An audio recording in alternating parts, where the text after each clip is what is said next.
नाज़रीन आवाज़ न्यूज़ में भलीकार आया बिशारा सुमरो नज़र विझंदासीं ख़ासि ख़बरूं।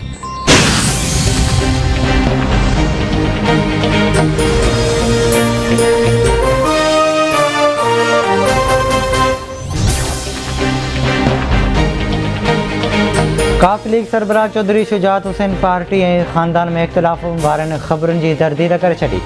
चवे थो जेके बि फ़ैसिला थिया आहिनि उहे सभई मुंहिंजे मुशावरत सां थिया आहिनि। असांजो ख़ानदान ऐं जमायत हिक पेज ते आहिनि। कंहिं बि मामले ते अहिड़ी रीति प्रोपेगेंडा करणु मुनासिब न आहे।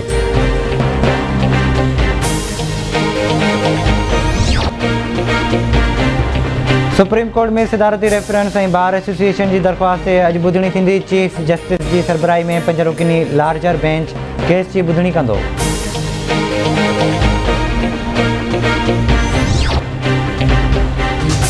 वज़ीर आज़म इमरान ख़ान PTI जे सियासी कमेटी जो इजलास तलब करे वरितो। बेतमादी रिथ तोड़े मुल्क जी मजमूई सियासी सूरतहाल ते वीचार वेंदो।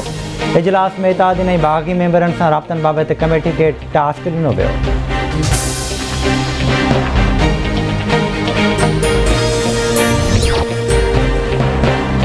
ऐं परॾेही वज़ीर शाह महमूद कुरैशी अफ़गानिस्तान जे पाड़ेसरी मुल्कनि जे 3 इजलास में शिरकत लाइ चीन रवानो। परॾेही वज़ीर चीनी क़यादत सां मुलाक़ात कंदो। रूस ऐं ईरान जे परॾेही वज़ीरनि सां बि मुलाक़ात थियल।